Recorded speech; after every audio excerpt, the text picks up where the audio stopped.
살다 보면 수많은 결심을 하며 살아갑니다. 여러분 어떤 결심을 제일 많이 하세요? 화내지 않으리라. 이런 결심 엄마들 해요, 안 해요? 애들이 나를 열받게 할지라도 나는 진정성을 유지하고 살리라. 그런 결심 해요, 안 해요? 결심도 안 하면 안 되죠. 못 지키는 한이 있다 할지라도 일단 결심은 하고 봐야죠. 체중계 올라갈 때마다 무슨 결심을 하세요? 좀 덜 먹어야겠다. 운동도 해야 되겠다. 그것조차도 안 하면 자기 관리 안 되는 거지. 지키지는 못한다 할지라도 돈을 벌기 위해서 나는 이렇게 할 거다. 공부를 잘하기 위해서 나는 이렇게 하겠다. 결심을 안 하면 안 됩니다. 결심해야 됩니다. 얼마 전에 어떤 사람 얘기를 들으니까 치매가 점점 늘어날 거랍니다. 그래도 치매에 걸리지 않기 위해서 나는 젊어서부터 이렇게 하겠다. 그런 결심을 하신 분이 있더라고요. 무슨 결심했느냐 그러니까 잠을 충분히 자기로 했대요. 그 다음에 공부를 계속 하기로 했대요. 공부를 계속하면 치매 안 걸린다. 또 커피를 매일 마시겠다. 신선한 야채 또 생선을 많이 먹겠다. 어떤 사람은 한 잔 이상의 코코아를 마시겠다. 균형 잡힌 생활을 해봐야 되겠다. 결심을 참 많이 합니다. 노화 방지를 위해서 결심하시는 분들도 많이 있지요. 적정한 체중을 유지해야 되겠다. 사람마다 심장 사이즈에 따라서 움직일 수 있는 몸의 킬로그램 수가 다르다고 그러잖아요. 뚱뚱한 사람은 되게 심장 사이즈도 크답니다. 뚱뚱한데도 건강하게 사는 사람들은 심장 사이즈가 큰 사람들이에요. 근데 뚱뚱하면서 헉헉대는 사람은 심장이 작은 사람이기 때문에 이 사람은 살을 빼야 되는 거예요. 다 살을 뺄 필요는 없답니다. 심장이 워낙 큰 사람은요, 살이 빠지면 또 기운이 없대요. 그래서 그 사람들은 적당한 자기 체중을 유지하는 게 노화방지의 비결 중에 하나라고 그러잖아요.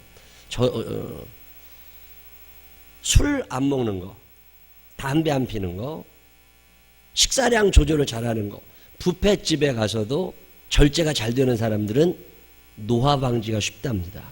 근데 음식을 보고 절제가 안 되는 사람들은 일찍 죽을 사람들이래요.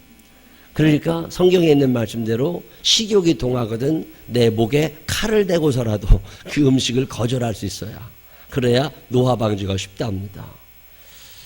좋은 친구들과 만나는 사람들 또는 꾸준히 운동하는 사람들, 스트레스를 줄이거나 풀기 위하여 운동하고 하는 사람들이 노화 방지가 잘 된답니다. 제일 좋은 방법 중에 하나가 보람 있는 일을 하래요.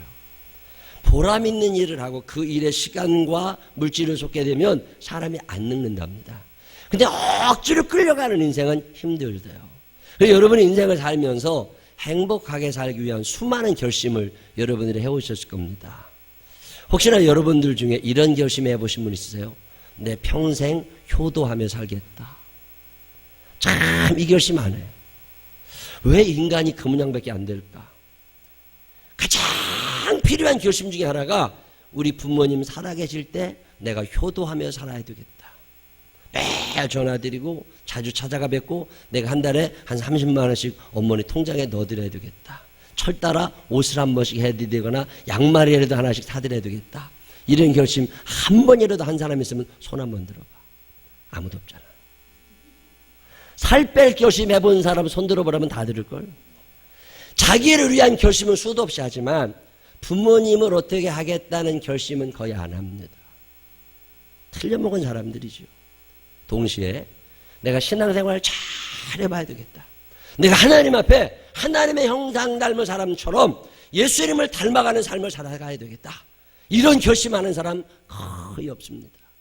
왜 인간이 그렇게 생겨먹었냐. 창세기 8장 21절 후반부에 보면 이는 사람의 마음에 계획하는 바가 어려서부터 악함이라. 어렸을 때부터 악한 존재라는 거예요. 여러분 스스로 착하다고 착각하지 마십시오. 부모님께 효도할 결심을 못 해봤고 하나님 앞에 바로 신앙생활할 결심을 못 해봤고 그것에 따른 구체적인 행동 지침을 마련해서 열심히 뭘 해보려고 한 경험이 없다면 여러분 착한 사람이라고 착각하지 마세요. 디모데후서 3장 1절로 5절에 보면 이런 말씀이 있습니다. 너는 이것을 알라. 말세에 고통하는 때가 이르러. 고통하는 때가 이르러. 불행을 경험하게 된다는 거잖아요. 그러면 왜 그렇게 불행하게 되느냐. 이유를 설명합니다. 사람들이 자기를 사랑하며 돈을 사랑하며 자랑하며 교만하며 비방하며 부모를 거역하며 감사하지 아니하며 거룩하지 아니하며 무정하며 원통함을 풀지 아니하며 모함하며 절제하지 못하며 사나우며 선한 것을 좋아하지 아니하며 배신하며 조급하며 자만하며 쾌락 사랑하기를 하나님 사랑하는 것보다 더하며 경건의 모양은 있으나 경건의 능력은 부인하니 이 같은 자들에게서 내가 돌아서라. 돌아설 사람이 누가 있겠어요? 이 사람이 나인데 어느 날 생각을 해보면 내가 슬프고 불행하게 살 수밖에 없구나. 하나님의 뜻대로 살려는 결심을 하기보다는 세상을 닮아가라는 결심을 할 때가 얼마나 많아요. 이를 악물고 효도하겠다는 사람은 없습니다. 이를 악물고 돈 벌겠다는 사람은 있지. 뭔가 결심을 해야 될 때가 있는데 이 결심을 못하고 살아가는 거죠. 인간이라고 하는 것은 원망이 생기면 물 위에 흘려보내고 은혜가 생각이 나거든 돌 위에 새겨 오래 간직해야 해야 되는데 이게 안 되는 거라. 원망과 불평과 시비거리와 섭섭한 것은 돌에 새겨집니다. 오래 가는 거예요. 그런데 하나님을 향한 감사, 부모님의 은혜에 대한 감사는 물 위에 흘려버리고 살아요. 그러니 힘든 거잖아요. 이 하나님은 우리가 행복하기를 원하시는데 인간이 계속 그렇게 살면서 불행하게 사니까 하나님께서 답답하셔서 야 너네들 그러지 말고 잊어버리지 말고 꼭 기억해야 될 걸 기억해야 돼. 그러면서 어떤 안전장치를 몇 개 만들어 놓으신 게 절기라고 하는 거예요. 맥주절이다, 초막절이다, 유월절이다, 이런 절기가 왜 필요하느냐? Remember, 기억하라는 거예요. 그날이 되면 하나님의 은혜를 기억해야 된다. 그날이 되면 너희가 어떤 존재였는지를 기억하고 하나님의 은혜로 살아옴에도 불구하고 끊임없이 죄를 짓고 있는 너를 용서해 주시는 하나님을 기억해야 된다. 이게 절기거든요. 그 중에 하나가 맥추감사절이에요. 우리나라 말로 번역을 할 때 맥추절을 보리맥자를 써서 보리추수감사 이렇게 하는데 이것은 맥추감사절에 대한 바른 번역은 아닙니다. 맥추감사절은 많은 의미가 있는데 제일 중요한 게 잊어버리지 말으라는 거예요. 지금 너희가 이제 앞으로 가나안 땅에 들어가서 거기에서 농사를 지어서 너희가 거기서 산물을 얻게 되면 첫 소산, 그 첫 소산을 하나님께 다 가지고 와라. 그럼 우리는 뭐 먹고 살아? 그건 묻지도 말고 너희가 일단 첫 소산을 하나님께 드려봐라. 그러면 그 뒷감당을 하나님이 해주실 거다. 이걸 믿고 첫 소산을 드리라. 왜요? 너희가 발 심지 않았고 너희가 바람을 불게 하지 않았고 너희가 비를 내리지 않았고 너희가 햇빛을 내리지 않았지만 그 곡식이 크지 않았느냐. 너희의 수고가 없다는 게 아니라 하나님이 해주지 않으셨다면 너희가 이것을 어떻게 했겠느냐는 거예요. 그러니 그 모든 일에 대하여 너 자신보다는 하나님께 먼저 감사하고 살아가라. 하나님의 주권을 인정하라는 거죠. 이게 맥추감사절이에요. 인간은 잊어버립니다. 신명기 8장 11절 19절에 있는 하나님의 말씀을 우리가 기억할 필요가 있습니다. 한번 읽어보실까요? 내가 오늘 내게 명하는 여호와의 명령과 법도와 규례를 지키지 아니하고 내 하나님 여호와를 잊어버리지 않도록 삼갈지어다. 이 삼가라고 하는 말은 결심을 해라 그 말이에요. 너희가 결심을 해야 되는데 12절에 어떤 결심해요? 내가 먹어서 배부르고 아름다운 집을 짓고 거주하게 되며 또 내 소와 양이 번성하며 내 은금이 증식되며 내 소유가 다 풍부하게 될 때에. 언제예요? 먹고 살만하고 집도 샀고 차도 있고 옷도 입을 만큼 있고 이제 큰 걱정 없이 살게 되었을 때에. 14절 내 마음이 교만하여 내 하나님 여호와를 잊어버릴까 염려하노라. 하나님이 보실 때 너놈들 잊어버릴 거라는 거예요. 잊어버릴 거라는 거예요. 그래서 여호와는 너를 애굽 땅 종되었던 집에서 이끌어내시고 15절 너를 인도하여 그 광대하고 위험한 광야 곧 불뱀과 전갈이 있고 물이 없는 간조한 땅을 지나게 하셨으며 또 너를 위하여 단단한 반석에서 물을 내셨으며 내 조상들도 알지 못하던 만나를 광야에서 내게 먹이셨나니 이는 다 너를 낮추시며 너를 시험하사 마침내 내게 복을 주려 하심이었느니라. 지금까지 우리가 살아온 것이 하나님께서 복을 주셔서 여기까지 살아봤다는 것을 너희가 잊어버리지 말으라 그 말이죠. 잊어버리지 말아야죠. 이거 잊어버리면 어떻게 해요? 그런데 뭐라 그럽니까? 17절 그러나 네가 마음에 이르기를 내 능력과 내 손의 힘으로 내가 이 재물을 얻었다 말할 것이라. 이게 참 문제예요. 하나님이 지혜 주셔서 공부했잖아요. 하나님이 건강 주셔서 살아왔잖아요. 하나님이 생명 주셔서 하루하루 살아온 거잖아요. 그래서 내가 산 것처럼 착각하고 살 거라는 거죠. 그래서 하나님이 조심스러우셔서 내 하나님 여호와를 기억하라 그러시면서 그가 내게 재물 얻을 능력을 주셨습니다. 재물 얻을 능력도 하나님이 주셨음을 인정하시기를 바랍니다. 직장을 다니게 하시는 분도 하나님이심을 고백하시기를 바랍니다. 이 믿음이 있느냐는 거예요. 이같이 하시면 내 조상들에게 맹세하신 언약을 오늘과 같이 이루려 하심이니라. 네가 만일 내 하나님 여호와를 잊어버리고 다른 신들을 따라 그들을 섬기며 그들에게 절하면 내가 너희에게 증거하노니 너희가 반드시 멸망할 것이라. 하나님의 말씀입니다. 섭섭하신 하나님. 다 잊어버리니까. 지금 여러분 부모님들이 여러분을 어렸을 때 어떻게 키웠는지 기억나시는 분 있어요 없어요? 거의 없다고. 다 잊어버렸어. 그거 당연한 거지. 그게 왜 당연해요? 당연하다고 생각하니까 잊어버리는 거예요. 부모님의 은혜를 잊어버리고 하나님의 은혜를 잊어버리고 내 능력과 내 손의 힘으로 내가 이 재물을 얻었다 하니까 하나님께 감사가 없는 거죠. 그래서 하나님께서 절기를 만드십니다. 이 맥추절이 되면 이런 감사를 해야 된다. 6월절이 되면 이런 감사를 해야 된다. 초막절이 되면 이런 감사를 해야 된다. 그러면서 만드시는데 이 맥추절의 의미 중에 하나가 이 맥추절을 다른 말로 77절이라고 그러거든요. 이스라엘 백성이 애굽 땅에서 탈출한 후에 첫째 날 종살이에 해방됐습니다. 죄의 멍에가 벗어진 거예요. 이제 천국의 소망을 가지게 됐습니다. 그때 그들이 고백하는 말, 오늘은 첫째 날입니다. 하나님 감사합니다. 둘째 날이 되면 오늘은 우리가 애굽에서 구원받은 둘째 날입니다. 하나님 감사합니다. 셋째 날이 되면 오늘 하나님 우리를 구원하신 셋째 날입니다. 하나님 감사합니다. 그러면서 쭉 감사 고백을 며칠을 하느냐면 50일을 해요. 77에 49, 49일 동안. 그 다음 날이 50일째 되는 날을 오순절이라고 그래요. 그래서 이 오순절 날이 되면 구원해 주신 하나님께 대한 감사를 하나님께 다 예물을 갖고 와 드립니다. 내 생명을 주신 분이 하나님, 나를 구원하신 분이 하나님, 그러니 하나님은 감사합니다.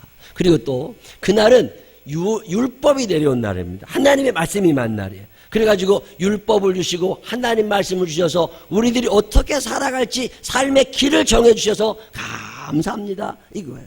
그 다음에 또 소산을 주셨잖아요. 지금 내 창고에 내 통장에 돈이 있고 하나님 참 감사합니다. 이거 하나님이 해주신 겁니다. 이걸 감사하던 절기가 맥추 감사절이에요.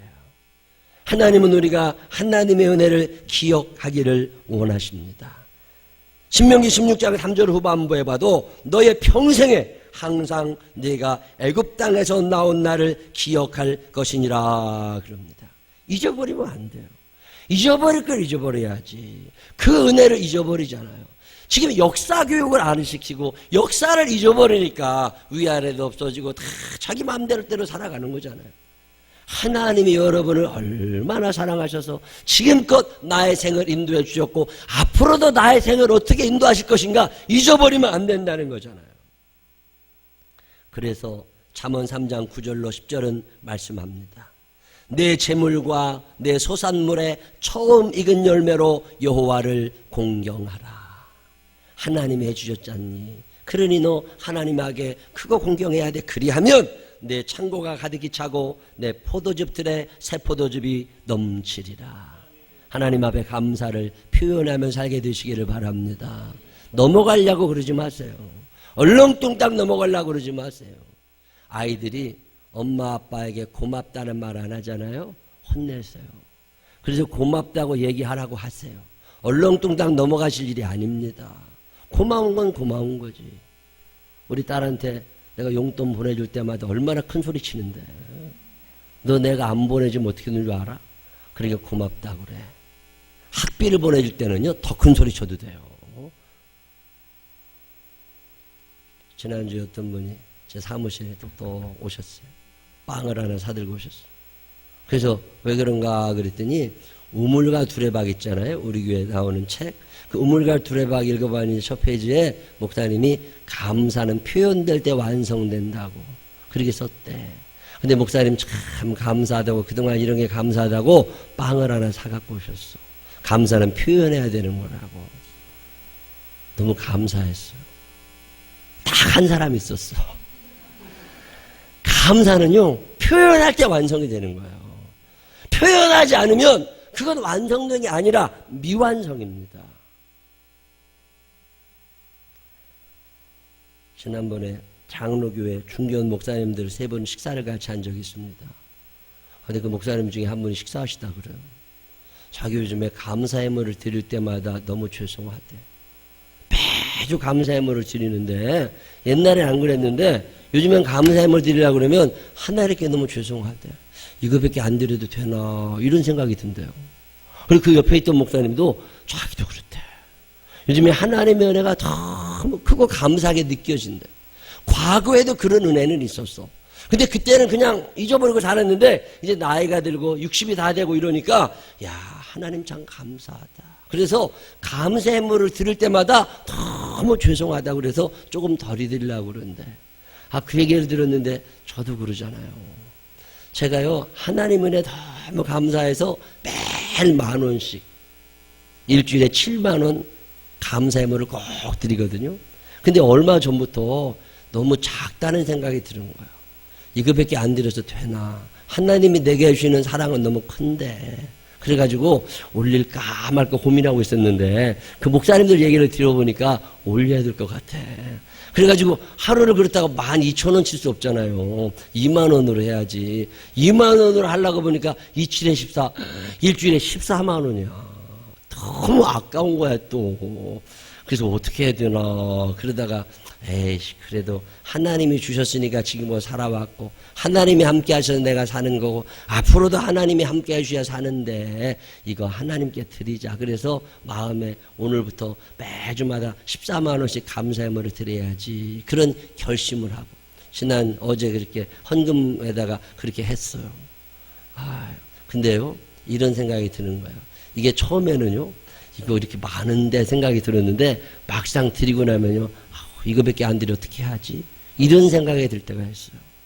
하나님의 은혜가 크게 기억되는 사람은 내가 하나님께 드리는 모든 게 작아 보입니다.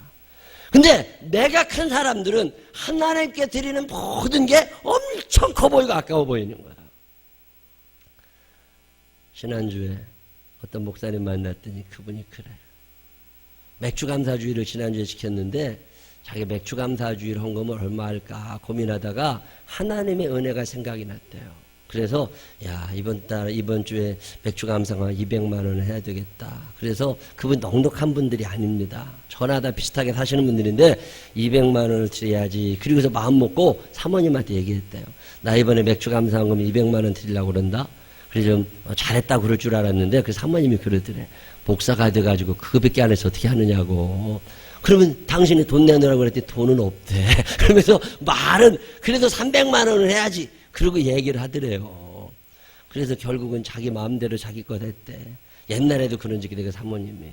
건축하면서 건축금 얼마 드릴까 기도하다가 1억 원을 드려야 되겠다. 그래서 매년 월급 모아가지고 빚 갚을 생각하고 1억 원 건축금을 드리면서 그 사모님한테 이번에 우리가 건축금 한 1억을 하자고 그랬더니 그 사모님이 그러시더래. 목사가 돼가지고 1억 원은 거면서 어떻게 하자고 한 3억 원 해야 된다고. 돈 달라고 그랬더니 하나도 안 준대. 그래서 결국 그래도 마음이 하나님 앞에 그렇게 하고 싶다는 거예요. 저는 대학교 다닐 때 가르쳐 주시던 목사님이 그러셨어요. 수소감사예물은 늘 한 달 월급을 다 드려라. 맥주감사헌금, 부활헌금, 성탕헌금은 그래도 50% 가까이 드려야 된다. 이번에도 하나님 내가 맥주감사헌금을 얼마 하면 하나님이 좋아하실까? 하나님 올 들어서 부활주일도 헌금하고 매주 예물을 드리지만 저는요 하나님이 너무 좋아요. 하나님께 감사할 수 있다는 게 너무 감사해요. 나의 다 된 것은 오로지 주의 은혜라. 나의 공로로 되어진 것이 전혀 없도다. 내가 아닌 게 뭐 있다고. 다 하나님 해주시는데 하나님 참 감사합니다. 늘 우리 집사람한테 그래요. 맥주 감성금은 한 150만 원은 드리자. 우리 형편에는 빚져야 돼. 그래도 기분이 좋아. 왜요? 하나님이 안 해주신 게 하나도 없잖아. 기억할 수 있는 사람은 하나님 앞에 감사하며 살아가지만 기억이 안 나는 사람은 감사를 못합니다. 왜 절기가 우리에게 필요하냐? 이 절기는 기억하는 절기예요. 하나님이 너에게 그동안 어떻게 해주셨는지를 기억해라. 죄가 많이 있지만 이 많은 죄를 하나님이 다 용서해 주셨으니, 용서받았으니 감사합니다, 이게 아니죠. 죄값을 치러야 되는 거 아니에요. 예수님이 우리의 죄를 담당하시기 위하여 십자가를 지면서 목숨을 버리셨다면 나도 죄값을 치러야 되지 않아. 그래서 옛날 구약에 있는 사람들은 죄 양에 따라서, 신분에 따라서 죄값을 하나님 앞에 드리고 나와서 속죄 예물을 드립니다. 어떤 사람은 비둘기를, 어떤 사람은 소를, 어떤 사람은 양을 드립니다. 그런 것처럼 우리 형편에 맞게 하나님 내 죄값입니다, 용서해 주셔서 감사합니다, 그리고 속죄의 제물을 가지고 오고, 또 하나님 감사합니다, 감사의 물을 가지고 오고, 그래서 하나님 앞에 드리는 걸 절기헌금이라고 그래요. 오늘이 맥주감사주일입니다. 여러분 사는 날 동안에 하나님의 은혜를 잊어버리지 않으시기를 바랍니다. 이 하나님의 은혜를 기억하면서 넉넉하게 감사하며 주님 감사합니다. 그런 사람들에게 오늘 잠언 3장 9절은 그리하면 내 창고가 가득히 차고 내 포도즙 틀에 새 포도즙이 넘치리라. 이 약속의 말씀이, 이 말씀을 믿고 그렇게 순종하는 모든 이들에게 그대로 이루어지시기를 주님의 이름으로 축원합니다. 기도하겠습니다. 하나님 아버지, 우리는 믿음이 없습니다. 내 능력, 내 실력, 내 생명, 내가 알아서 살려고 합니다. 참 불행하고 힘듭니다. 하나님, 결심 단단히 하고 부모님께 효도할 결심하고 하나님의 뜻대로 살 결심을 하면 하나님이 포도주 틀에 포도주가 넘치게 하시마 약속하시는데 이 말씀도 못 믿습니다. 오늘은 맥주감사주일입니다. 주님, 기억해야 되는데 그동안 하나님의 은혜로 살아왔음을 기억하고 감사하고 또 죄를 용서해 주신 하나님 앞에 속죄의 예물을 드려야 되는데 우리는 너무 부족했습니다. 주님, 아직도 늦지 않았습니다. 다음이라도 그 다음이라도 하나님 대강대강 얼렁뚱땅 넘어가며 살지 않게 하여 주시옵시고, 부모님을 향하여, 하나님을 향하여, 그리고 고마운 분들을 향하여 꼭 감사를 표현하며 살아갈 수 있는 우리들이 되게 하여 주시옵소서. 그리할 때에 더 넉넉히 채우시는 하나님이 계심을 기억하게 하여 주시옵시고, 아버지 하나님 앞에 영광 돌리는 삶을 살도록 축복하여 주옵소서. 맥주절에 귀한 예물 정성 담아 드린 이들을 기억하시고 저들의 삶 가운데 이 약속의 말씀이 이루어지게 하여 주옵소서. 예수님 거룩하신 이름으로 기도드렸습니다. 아멘.